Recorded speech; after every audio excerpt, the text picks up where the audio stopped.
Good morning, everybody. Welcome back to Danné's Q&A. We're going to do things a little bit differently from now on because of the enormous amount of viewers that have come into our sphere.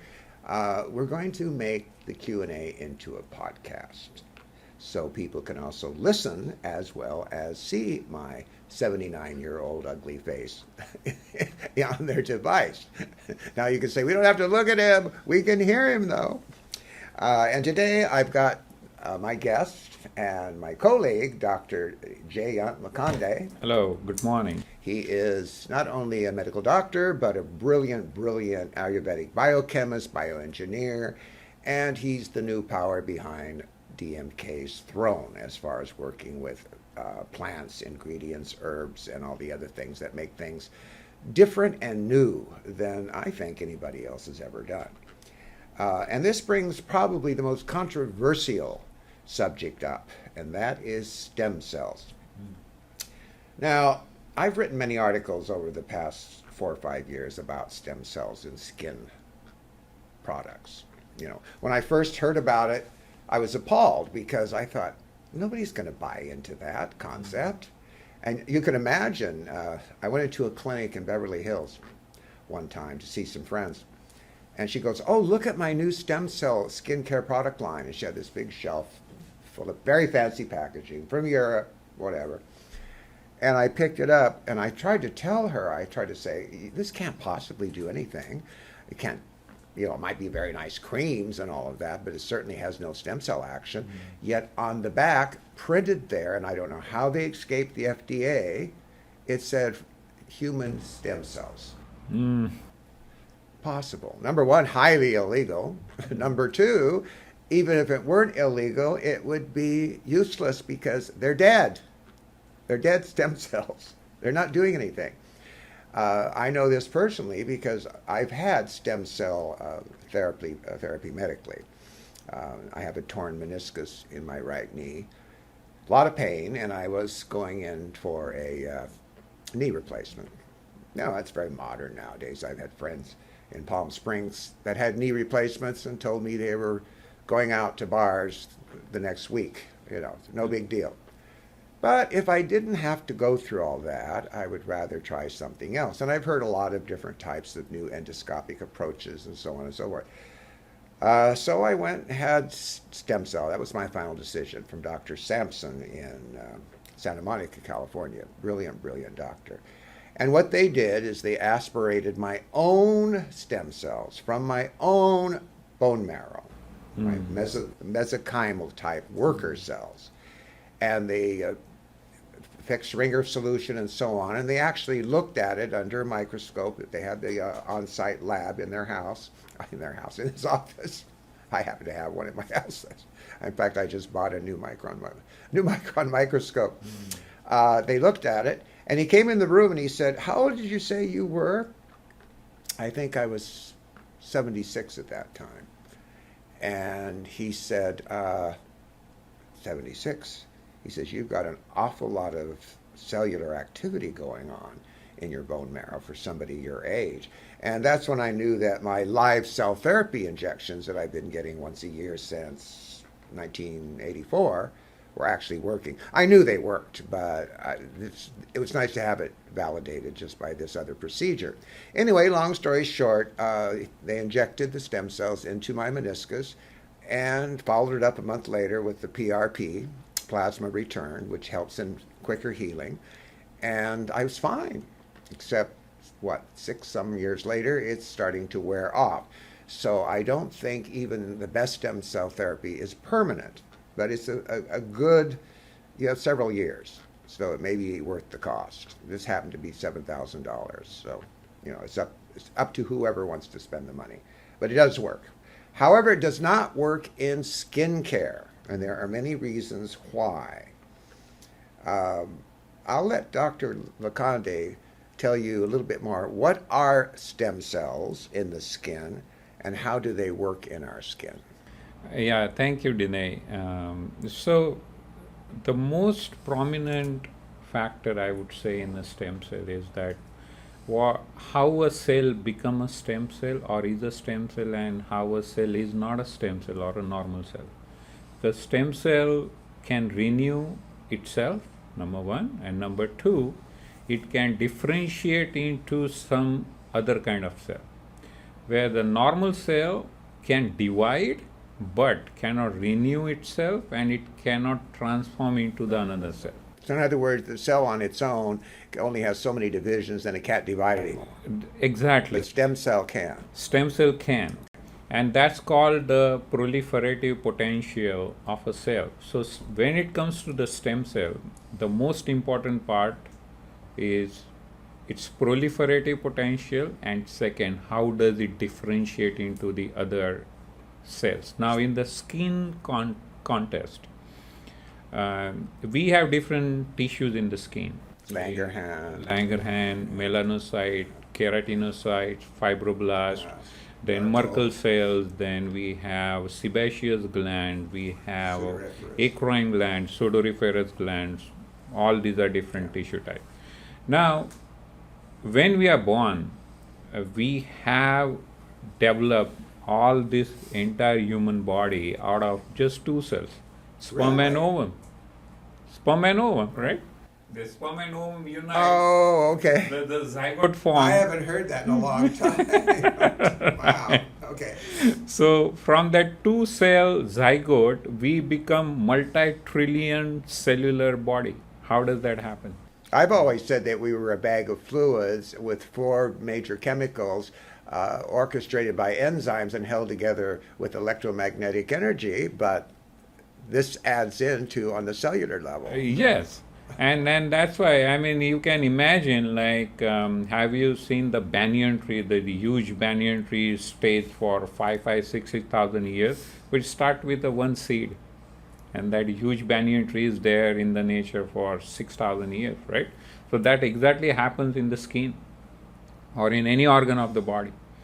So when it comes to the skin, every tissue in the body, so liver, blood, skin, brain, gut, muscles, bones, they all have their own stem cell from where they are getting regenerated till my conscious is existing in this body. Very simple. And these are called adult stem cells, because why adult stem cell? It can give rise to that specific organ. So for example, the stem cell located in the liver, and they are adult stem cells, they cannot give rise to the skin tissues. It can give rise to only the liver tissues, or organ specific. Yeah. So the stem cell in the skin contest is the most smart, and the commonsensical thing is to deal with the adult stem cells which are located in the skin. Can we compare this as a stem cell factory analogy? Because we have a little comic book. And we have made that nice illustration. It was very clever. Our team, our marketing team here put together a really clever comic book showing the stem cell factory, and an emoji of me looking like Dr. Strange, which I thought was very strange. That's another story. But, and some of our executives says, oh, that's so common, that's kid stuff. And I go, no, the common public don't really understand stem cell proliferation and differentiation and all of that. And the best way to illustrate this is with a comic book. Exactly. So make the concept simplified to the, to the base level, and then, Einstein says that if you cannot explain the sign in a simplex system, means that you have not understood that well. No, I like that. So other approaches in the market, what you usually see that, okay, this particular serum or cream has the stem cell coming from the plants, or apple seed, or some kind of orchid which is found in 12,000 altitude of the Europe or Himalaya. It has a stem cell, and that coming in your cream, and you're paying through your nose maybe $300, $350 a cream, and expect that it will regenerate my stem cell. Answer is no, and no is a complete sentence. Yeah, because Okay. first of all, plants don't have the same genetic blueprint that human Yes. skin does. And Number one. yeah, Number and there two- is a logic that they say, oh no, plant cell is a prokaryote and human cell is also a prokaryote, so it will have the genetic match. Come on. No. And again, it's dead. It is dead. Yeah. By the time it reaches to your skin, it is a dead material, and that dead material nothing but the protein. Which is protein. So That's if you need a nice protein cream, then fine. Yeah. But I don't think you should be paying $300 for a protein that. cream. Right. So then Danné and myself thought, oh, let's give a different approach to the stem cells here. So we have our own stem cell. In every skin, there is an adult epidermal stem cells. Why don't we just reactivate them, regenerate them, and differentiate them into the different tissue type? So that would be the most simplistic and as well as the smartest approach, and that's what we exactly did. And some of the uses, now, of course, the first, everybody jumping up and down over this would be people that are getting older. They would think, oh my God, I must have this done to cover my wrinkles and et cetera, et cetera. No, it's not just them. It's any kind of skin damage. Yeah. This would, and any kind of dysfunction. And this would include acne conditions. This would include hyperpigmentation, ochronosis, which is severe hyperpigmentation, very common in Africa and on black people in other parts of the world. All kinds of skin conditions benefit by a correct stem cell therapy, not just, of course, aging. Yeah. But DMK is much more interested in of skin anomalies than just marching wrinkles off the face. If that's all I ever did in my whole career, I wouldn't be here talking to you people right now, to be honest. Boring. Everybody's trying to do that. So anyway, so how does the DMK Stemzyme solve all of these problems? Why is it different? That's what I'm going to get most of the time. People ask me, why is this different? We pioneered this. It's never been done before, so there's nothing to compare it to. It's Yeah. very hard to answer that, but try to answer that. Yeah, and let me go back to the original statement from where you started. That the stem cells, that if we have that asset already inbuilt, what is the logical sense to use our own asset and make it work rather than taking the dead asset from somewhere else and create a huge liability? What is the most common logical thing that use your own asset and convert that into the the machine which can work forever with you? So what we did simply that we first figured out how the exact biochemistry and the biotechnology happens with the stem cell. Like, where are the stem cells located first in the skin? How to reach to where in the skin? where in the skin, then how to activate them, then how to stabilize their mitotic activity, fourth, how to differentiate that young generated stem cell into the different skin tissue. Okay, can I jump in and explain a little bit more, just a little bit more simple? Big bioengineer here. We have our own baby stem cells, and they're located at the bottom of the rector pili. We call that the reserve of your hair shaft. And up along the hair shaft is what we call the bulge, and that's loaded with baby stem cells. Now, these little guys are basically thinking only about hair growth. That's their job. That's what they know. But the trick for us was, and it was not easy to do, it took almost 5 years, was to get them out of their little house, so to speak, and along a new genomic pathway to another functioning cell in the skin, such as Langerhans, Merkel's, melasmosomes, keratinocytes, and so on. And then go in that house and tell everybody, all right, wake up, come on, let's start regenerating, kids. And at first I thought, this is hard, this is impossible, because getting these kids out of the house is called mitotic shock. And they don't like to be shocked. They'll, but we finally managed to, okay, now you're going to go and differentiate and go into these other cell groups and regenerate the function and substructure of the skin. Yes. Is that okay? Yeah, no, that's perfectly what it is. And yeah, so the approach looks simple, but it's not idiotic. It's a very smart approach. So simple doesn't mean the different. idiot kind of a game. In fact, it is the most difficult thing to achieve or to accomplish. So we did actually the gene expression studies Yes. on entire that for first that how they can divide mitotically, and there is a very nice term is called euploidy, euploidy, means what, that one a stem cell divides into two, one, so this is a peculiarity of a stem cell, it becomes a stem cell and second daughter stem cell converts or differentiate into the different skin tissue. So means one stem cell become two, that one becomes stem cell itself so that it regains its original identity of a stem cell, and the second stem cell can differentiate into keratinocyte, melanocyte, Langerhans, Merkel, muscle tissue, even adipose tissue, all the things. But this proportion happen in a geometrical way, means what, 2:4, 4:16, 16:256, in that way. So the logarithmic scale, what we call. Well, and the procedure itself was different, or is different than Yes. anything else in the world. We finally launched it at the DMK World of Confidence Awards last year, at the end of last year. Very elaborate event. Of course, all of our events are like Academy Award. You should see China. Oh my God, DMK China puts on a show that Americans would not even believe. We have some videotapes we'll show you. One of these days we'll do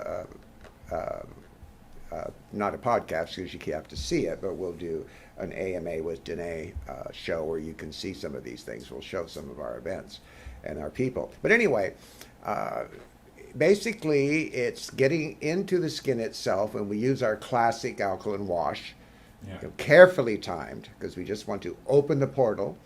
And any of those that have used alkaline wash know that the special training is involved, and you're not to be afraid of it. That's going to be the subject of another podcast. Don't be afraid of it, but respect it and time it. And this way we can open the portals into the sebaceous hair gland. That now we can get our serums into place where they can do their work. We also do cryo and thermogenic therapy very rapidly. We have a special, I think it's not clay, silicone clay mask that we had designed to cover the throat, the décolleté, and the whole face. And one is for thermogenics and one is for cryo, which is cold, hot. And we have to do, why do we do that back and forth so rapidly? Yes, very good point to discuss on, and this is often ignored. I've heard somebody's ignoring it. I don't like that. Yes, and also other industry players do not really emphasize on this simple point that keratin. So 90% of the epidermis is what? Keratin. And what is keratin? Keratin is a fibrous protein. So that fibrous protein is made up of different keratin sheets like alpha keratin, beta keratin. They are bundled up together, and that's how we get that mechanical barrier, and that's what the skin's primary function is, to work as a mechanical barrier to the exterior assaults. So this keratin being a protein, if it is not molecularly folded properly, if the fold of that keratin is not done properly, then it will create inflammation. Very important. I underline this. If the keratin is not molecularly folded properly, it can create long-standing chronic inflammation, and that goes often ignored in the aesthetic world as well as in the medical world. Yeah.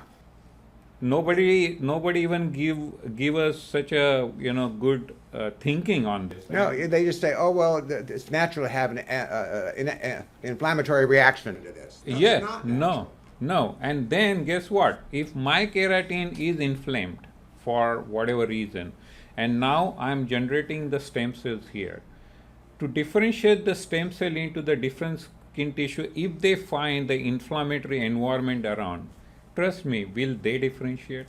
No. No. It's simple. So that's why. So the first thing first, create a nice environment, create a nice house, and then welcome the guest, and then they will be amicable to you. In fact, they will work for you. And that is accomplished by hot And cold. So hot and cold, what it does, that it gives the proper molecular structure, that folding structure. If you see the keratin under the electron microscope, you will see nice like a rope like a structure.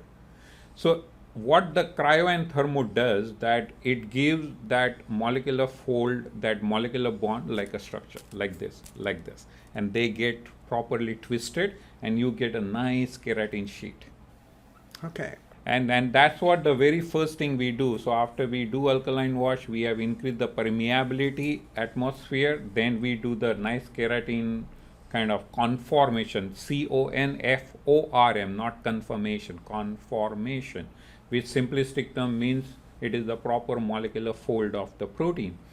And then you would start igniting the stem cell. Then you have a very nice ambience for the stem cell to differentiate and to maintain their proliferative potential for a longer period of time. Someone asked me this question. I just want to throw it out at you because I forgot. Does the cryothermo back and forth have anything to do with stopping or reducing mitotic shock? No. The thing is that we do the stabilize the mitotic shock with our Stemzyme 4 and 5 serum, which happens immediately after that. Yeah. I remember. Yeah. Okay. Alrighty, so what was I going to say? Oh, we've covered the fact that it is different simply because it's pioneered.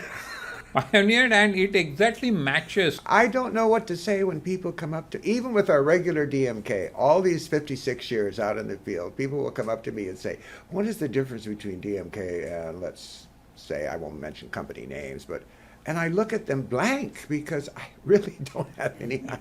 Because we don't do things like that. Yes. I know we're weird, but we've gotten results all these years, decades and decades. I think I've practiced what I preach, and I know I don't look like I'm pushing 80 in March 7th next year. I think about it every morning when I wake up. You're going to be 80. Oh my God. See, it's a chronological age, not biological age. Yeah, you keep telling me that, Dr. Laconde, and that's what I tell myself, because I really get depressed sometimes. Because one of the things that come with going to be 80 is time left to do all these things. I mean, we're working on Enzyme, which is a pigmentation treatment series. Another pioneer targeting. Instead of getting results with pigmentation over a period of weeks, months, we can do it, boom. Now, we've always gotten good pigmentation, always, worldwide. All of you that have done DMK, I know you know what I'm talking about. We have that huge book. I don't know if it's for sale at headquarters or not, but it's called the B&A book, before and after book. And it has all of these people from around the world that are clinicians and doctors and therapists have worked on these subjects, and their little stories are in the book, before and after. And there's always significant results, always. But they take time. Now, with this new Enzyme, we are theorizing. Nothing is set in stone until it's in stone. We are theorizing that it will be very quick. Do you know what this will mean to the Indian population in India? The Indian women in Durban will go crazy. Yeah. See, again here, we are using the age-old classic DMK tradition of, we call it bio-inspired pharmacology. Means what? We study first the skin physiology and anatomy to the depth, because that gives us the secret how to deal with Yeah, I've always said I've used the body as my lab. Right?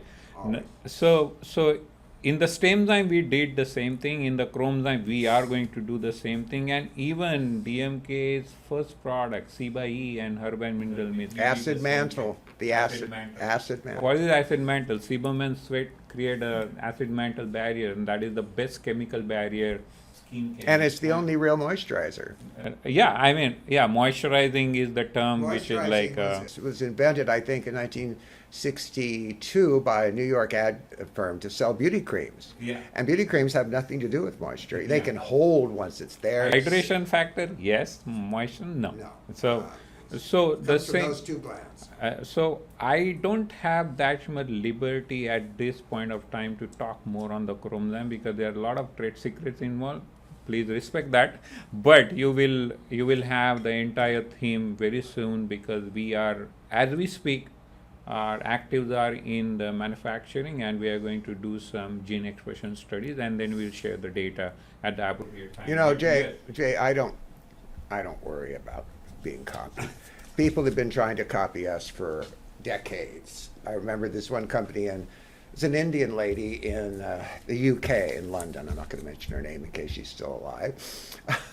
But she literally came to visit me here. She showed up one day with another European lady with her, just to say, hi, I just wanted to see your training center in that. And I'm not thinking anything. I said, okay, stay up here in the lounge and I'll have Mrs. Wilson, that was our housekeeper, give you a cup of tea and I'll be right back. I came back, she wasn't there.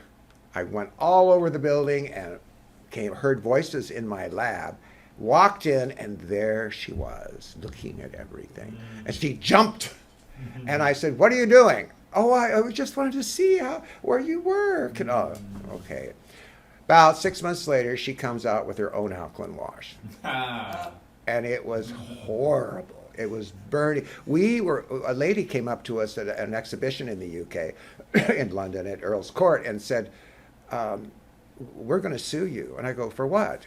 Your people did an alkaline peel on me, and look, and she had all these horrible abrasions and everything. I says, we would never do that. She says, yeah, your representative is at a booth right down around the corner. I said, really? So I walked around the corner and I looked down, and there was, I'm not going to mention her name, the Indian lady.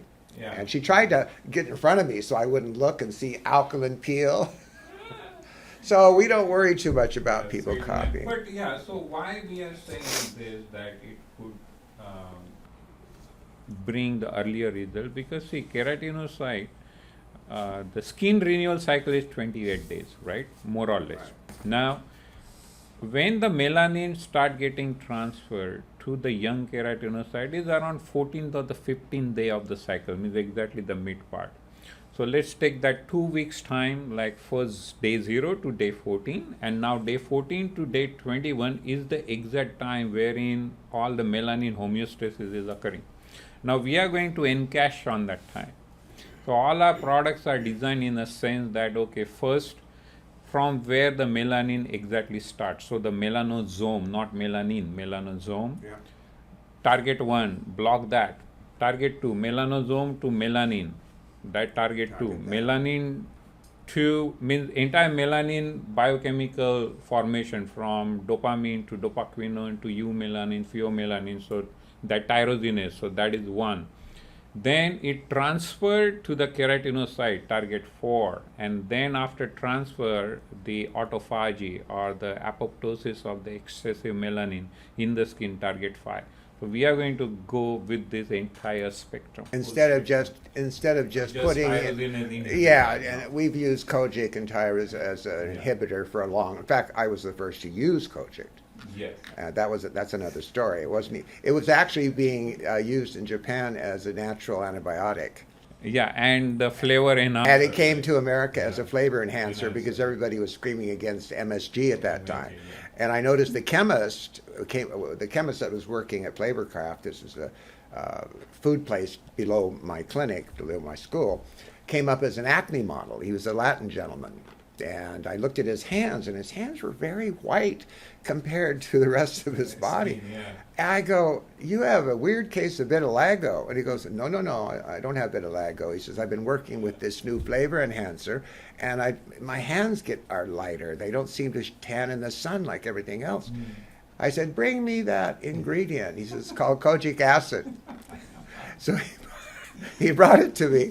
It's a powder, and it had the Japanese manufacturer on it. So I contacted them, and we worked with it for, oh my God, a year or so. It was very hard to keep into solution, to get into a cream. But we finally did.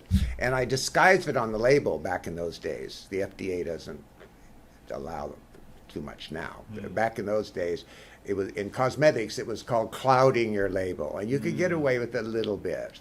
Not anymore. Not anymore. So I called it something else. But anyway, the Chromezyme goes at every point of the creation of pigment all the way to the epidermal. Transfer to the autophagy. Perfect. So it should be really, really quick results. Yeah. So coming back to the stemzyme, so even stemzyme is helping in a lot of pigmentation issues. I noticed that. Julie Newmar. Melasma, yeah, she has The movie star, she's so gorgeous. Age 88. She doesn't mind because she posts that herself on Facebook. She's beautiful, and she has given us so much with her famous skin. My God. Yeah, she had it all over her forehead. Boom. Anyway, we've got some questions here, the Q&A part of this podcast. And I'll read them out, and I'll try to answer them the best I can. Okay. Well, this is funny. This question comes on the heels of exactly what we're talking about. It's from Real Beauty by Shayna. What's the best way to treat melasma? Well, DMK regular pigmentation treatments are the best way to treat melasmas. There's no one product that can do that. It's a series of products: remove, rebuild, protect.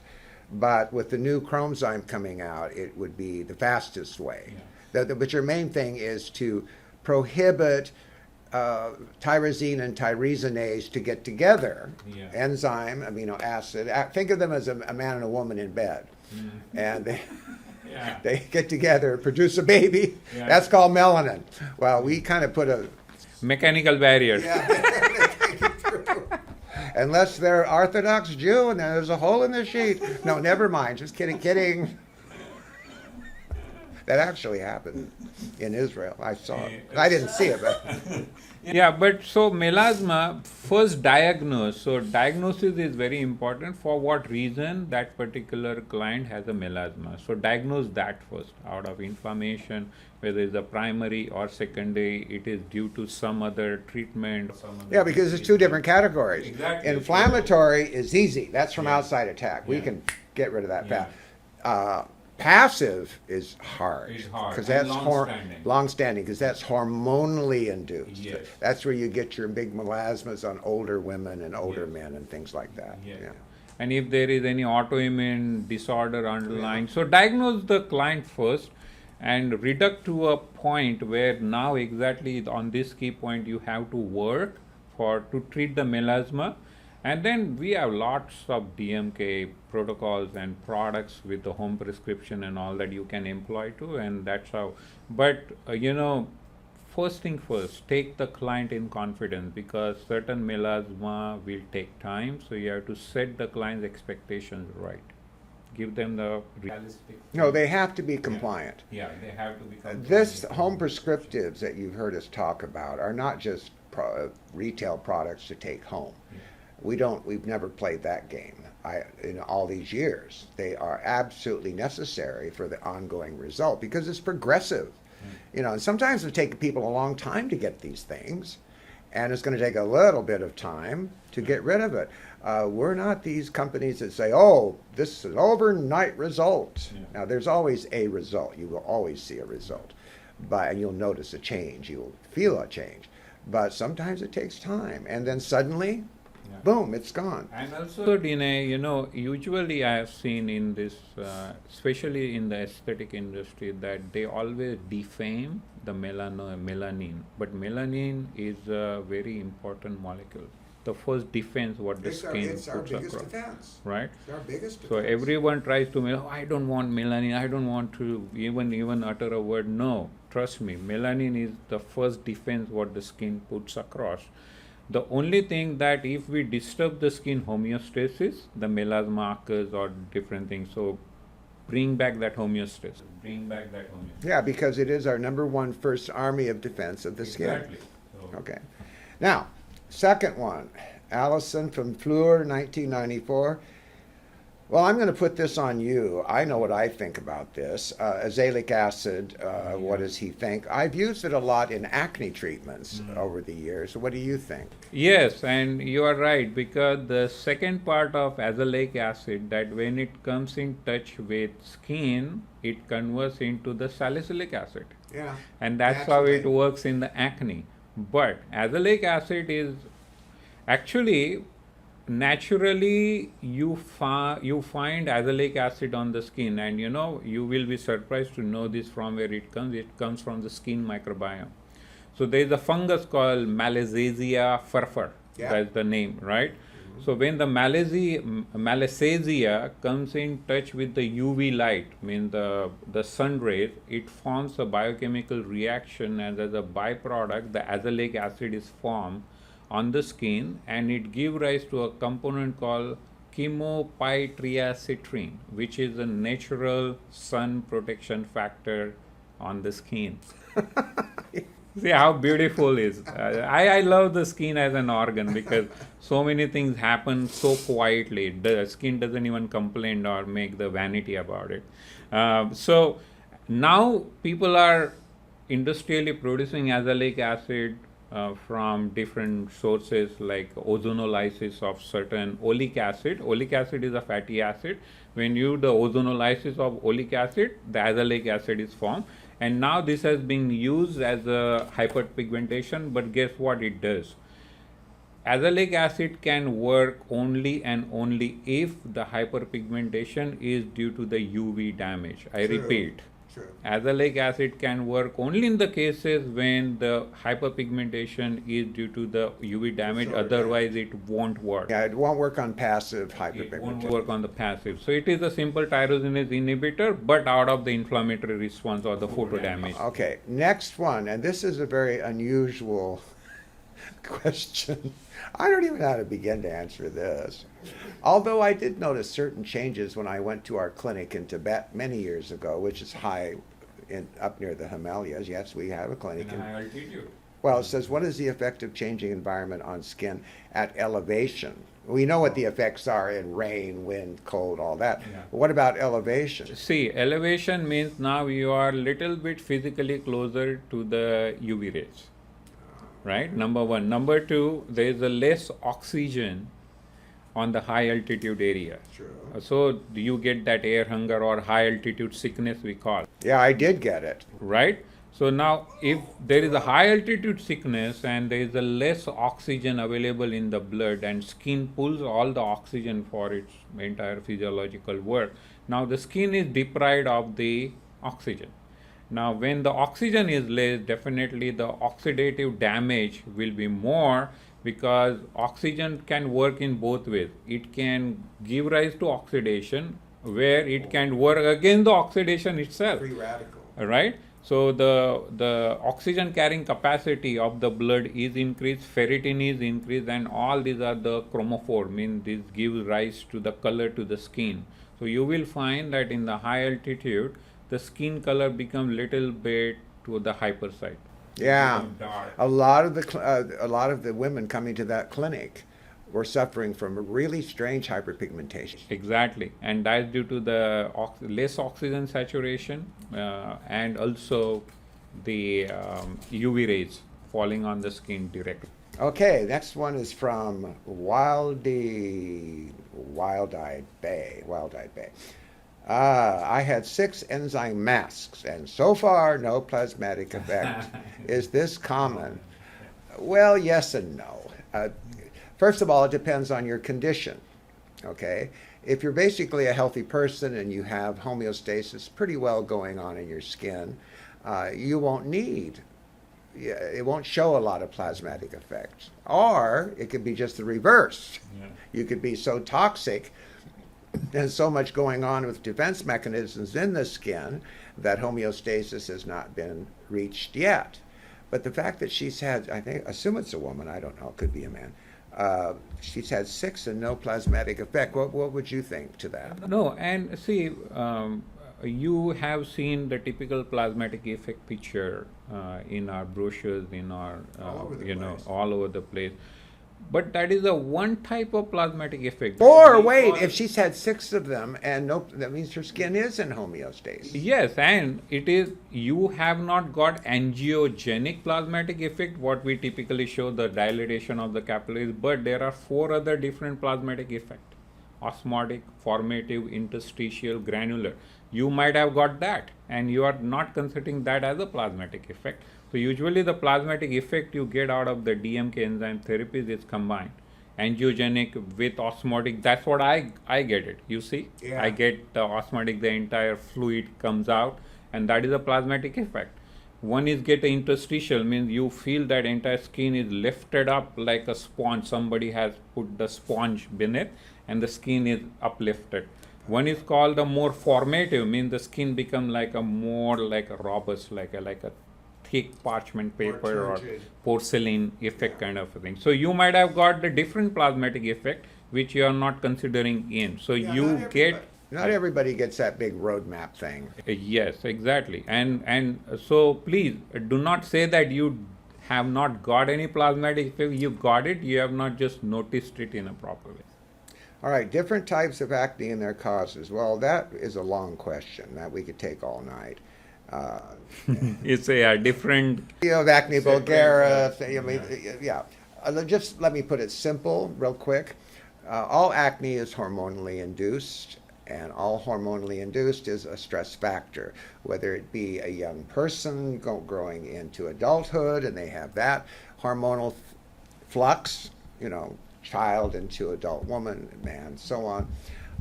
Whether it's a middle-aged woman suddenly going through menopause and can get onset adult acne out of nowhere.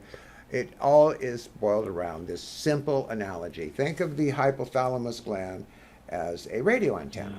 Now, we used to think that the pituitary gland was the master gland, but now science knows that it is not.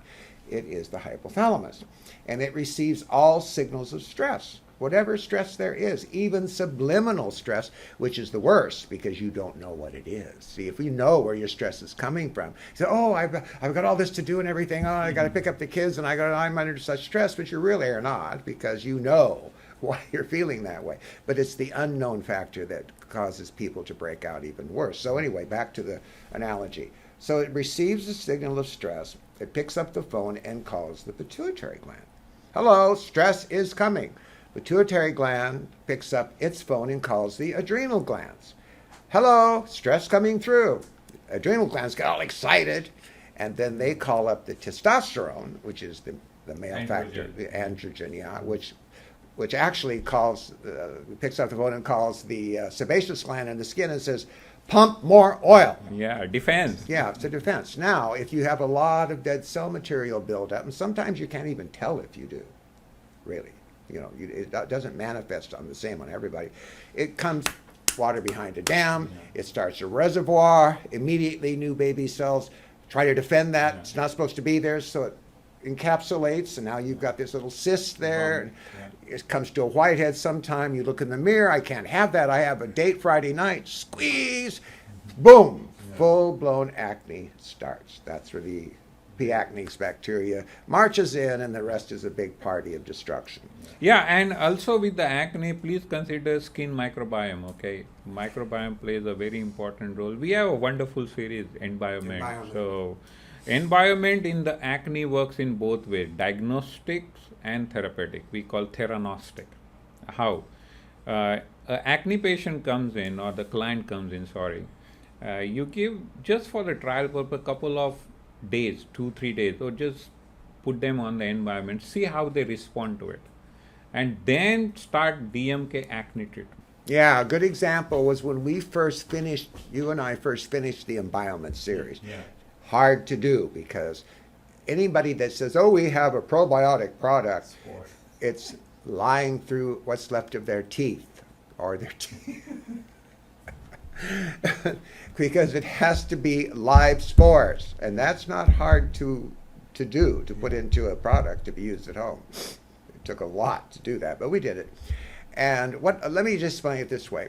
Let's say you have a big resurfacing on the skin, big kind of peel or something like that. All right, at that point, it's a desert. Let's say before there were trees and bushes and rocks and waterfalls and everything. Beautiful landscape of skin. But with this big resurfacing, it's a desert. Clean. Now, which group of bacteria gets to that desert first rules the desert. Kingdom. Now, if you get the bad people in there first, you're going to have crap skin and a lot of problems. But if the good guys get in first, and some of the bad guys are needed here and there, then this is called microbiome, is in homeostasis, and the skin is healthy. Now, what Dr. Laconde is talking about is diagnosis. Our very first embalmment we sent overseas for a clinical trial.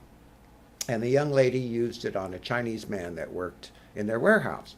And he had these big brown patches, which he had diagnosed, I guess, by a dermatologist as eczema with hyperpigmentation resulting from eczema. And so she picked him out, and she sent us before and after pictures. I was almost stunned because this is when we first brought out the embalmment system. And so she gave it to him to take home. He came back the next day. We have the pictures sent to prove almost everything was gone. All the dark pigmentation was gone. Just a little tiny bit left. So we knew he was misdiagnosed. He had skin fungus, malassezia, not eczema. Although embalmment is great for eczema because the original studies by Japanese scientists. Yeah. And see, I take a liberty little bit here to talk about the environment, how I use it sometime. And this we haven't discussed, so this podcast is a real good opportunity to do so. By default, please tell your client to use environment for 2 weeks in 6 months' time. By default. That before and after of using the environment, and if you observe the skin carefully, it will give you the lead that what is going to happen in the next 6 months with the skin. It is that futuristic. If we use environment smartly, that skin will give you the clues, lot of clues that it will flare up, it will do the collagen density work. So if you really observe the skin carefully, it is giving you the clue for next 6 to 8 months time, and you can plan your client treatment accordingly. Think smart. So use environment really in a creative way. It is both therapeutic as well as diagnostic. So when it comes to the diagnostic, you are actually making a futuristic diagnostic, and you can then mesmerize the client. Hey, you know what? After 3-4 months, I clearly see that you will get the collagen density less, you are getting hyperpigmentation. If that happens, your client is sold forever for you. Or you might need Enzyme.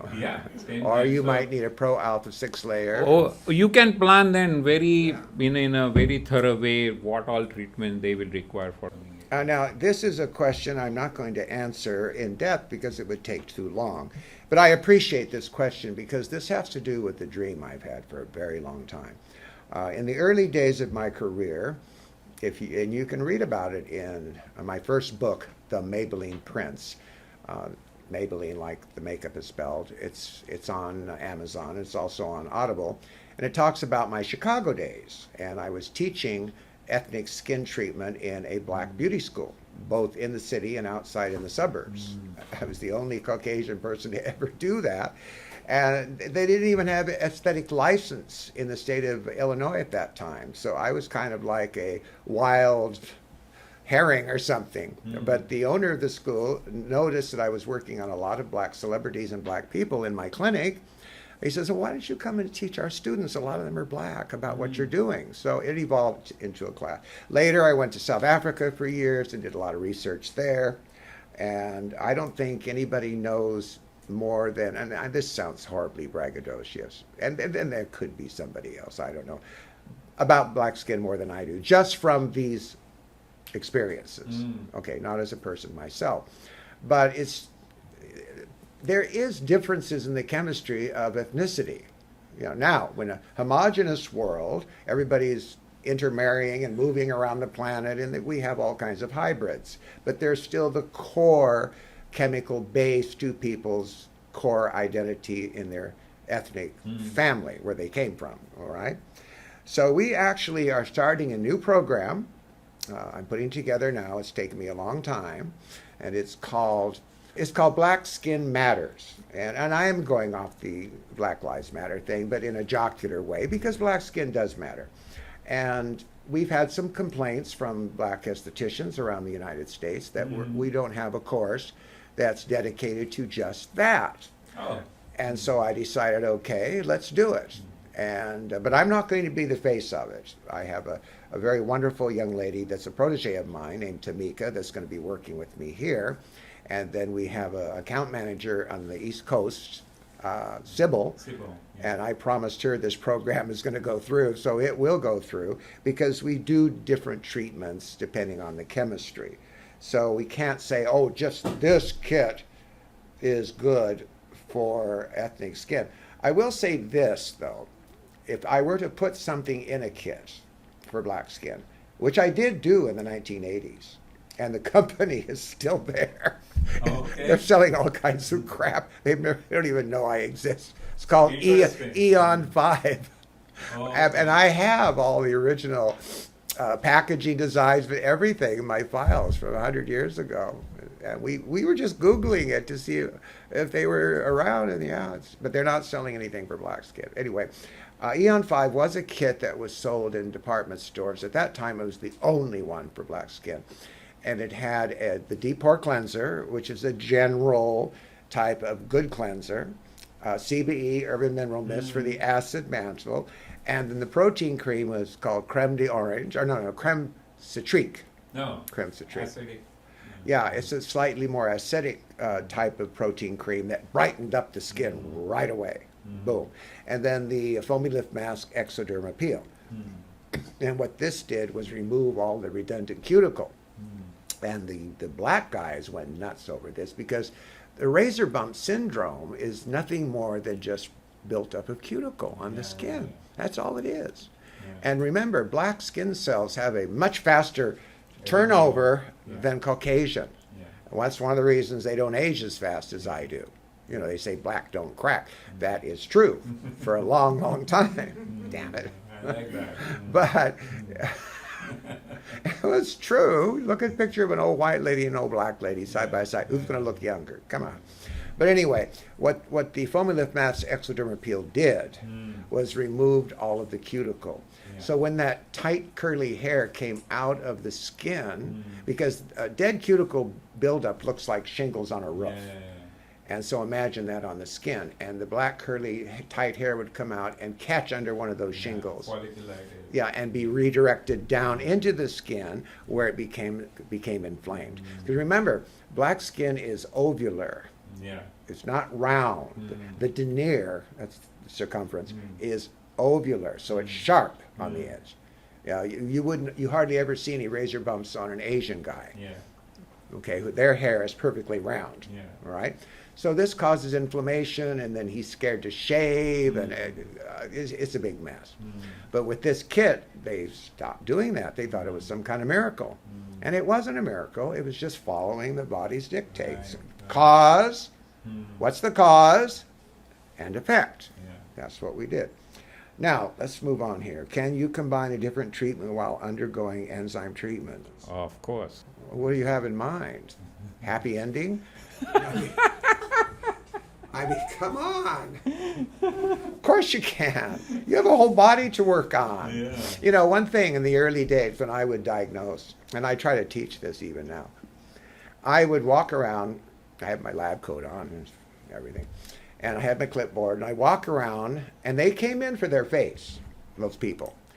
But I wouldn't even look at the face at first. I would say, I'd hold up their hands, because a lot of women don't know things can be done to their hands, aging hands. You know, they think, well, the face, but, you know, we're forearm and everywhere. Yeah. So I'll look at the hands, and I'll write down, I'll talk about what I see. I pay no attention to them. I just write it down. All the way the legs, the feet, everything, because we have treatment for all of those areas. Cellulitis, crepey skin, all of it. Now, what I'm doing while I'm looking at them, and then I come to the face and I do a complete diagnosis, is I'm pre-selling treatments. Yes. And I don't tell them that you have to have this done right now, but they hear it. And 9 times out of 10, they would come back in the next day and say, well, you were talking about my hand, or you were mentioning, you know, yes, we can do that. You know, just, it's the whole body. So yeah, you can do certain massages on the body, not on the face. But on the body. You can do reflexology. You can hook them up to a lymphatic drainage machine, or you can do manual lymph drainage, which is very boring and tedious. Yeah, so of course one can definitely combine treatments, and please remember fundamentally. Spudinumar. Yeah. She comes in with those long, her legs at 88 are still like the movie star in her movies and Catwoman and everything. Yeah. Beautiful. They're not sagging or anything. It's amazing. Muscles are intact. Muscles are intact, and so we keep her legs up with the leg treatment while she's having the face and décolleté. Yeah. And fundamentally, all the DMK treatments are designed as a condition specific. So definitely, if 2, 3, 4 conditions are occurring at the same time, choose the priority 1, 2, 3, plan it in that way, put it in a nice chronological order, and just deliver. And make sure they have their appropriate home prescriptives for those areas too. Yeah. All right. This is the last question. Oh, these were both from Tuline, I don't know, Tulinye. Forgive me if I'm mispronouncing. Once you start the enzyme treatment, what should be the interval for the next treatment? It depends on the person and their condition. For example, if they're a very old person and they're sagging everywhere all at once, right? Because normally on people starting to sag, we do enzyme 2 banding, okay? Because we're just addressing the muscles that are starting to become dysfunctional. Some of the muscles of the face are perfectly fine. In my case, this nasolabial, which, makeup has bounced a lot of light off of it. It's dysfunctioning, so when I have my treatments, I have a really heavy number 2 here.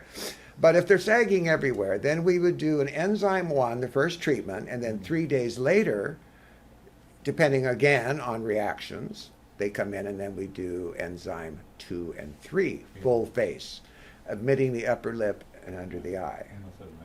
Yeah, okay. But normally it's once a week. I usually try to give a new patient a series of 4, you know. 1 week apart. Yeah, 1 week apart. Yeah. But after you get to know the client and you start working on them and you notice other anomalies that have to be addressed, they can come in more frequently. For instance, if you're zeroing in on a big melasma or something like that, yeah, you can, but say once a week. As you may know, all of you that are either listening and watching, DMK started as a global company. It was very strange for me for almost 50 years to be overseas all the time instead of in my own country, United States of America.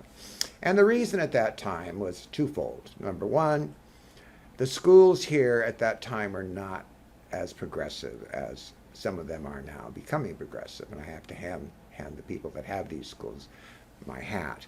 And the Europeans were trained differently. And I was invited to many, many places because people would read my articles in London magazines, in Norwegian magazines, and other foreign magazines, China. They would invite me. We never solicited for a distributor, ever. We never put an ad in any periodical overseas that said, distributors wanted. I just went. And I had a little box of slides, before and afters, you know, the kind you put into and they clack, and flip chart. And that's how I lectured all over the world, plus practical treatments. Everything I did was hands-on. I don't even do that anymore. Well, we will when we do the boot camps. Yeah. So that's how the business built overseas. And I came here and we opened up much bigger in the United States with the help of my nephew, Drew Coleman, and his team and other people. So in doing all of this, and because the American market has blown up so big, I've kind of lost track of my distributors overseas that actually built this business. These distributors are like my family. I mean, we went through hell together. I was so crazy in those days. I would change labels overnight and send them products with a different, because I thought it would look better. Oh, let's put a label, it was called Danné then. Let's put a label that shows a pyramid. Oh, let's put a label. I don't know how they ever put up with me, but they did. And I think the reason they did put up with me is I was constantly there with them, literally holding everyone's hands until they became a good educator and a good presenter, and all of them became the best. But I was talking, just for example, why I thought of this, I want to add a new ending to our show called a shout out, a global shout out. Oh, good, I like that. Global shout out. Because I want to reconnect and remember these giants whose shoulders I've actually ridden in on, okay, who gave me my start. I got this idea by talking to Susan Ellsworth of Germany, DMK Germany. Okay. And she and Peter Hartung had faith in me back when she was 28 years old. She's a beautiful, beautiful woman. We used to pass her off as Brooke Shields. Oh yeah, but 'Cause she looked like Brooke. she does, yeah. And people, we travel around Germany or other places, even here in the United States when they come and visit, is that Brooke Shields? And I go, she doesn't want to be bothered. And Susan would go along with it, and then we'd laugh our head off in the car, you know. And Grace Kelly, but we couldn't talk much about Grace Kelly because she died in that horrible auto accident. But she was very Grace Kelly type, and still is to this day, almost uncanny. Mm-hmm. She could play the Grace Kelly story in a movie now. They could cast Susan. She has that look. But I was talking to her about the old times, and it just gave me this idea that we have a shout out. So I'm going to shout out to DMK Deutschland, to Germany. A special hug and kiss to the Magic Augen lady. You know who you are, Cynthia. We love you. Okay? And so until our next episode, remember, knowledge is always power. Yes. And the more knowledge you have, the more powerful you will be.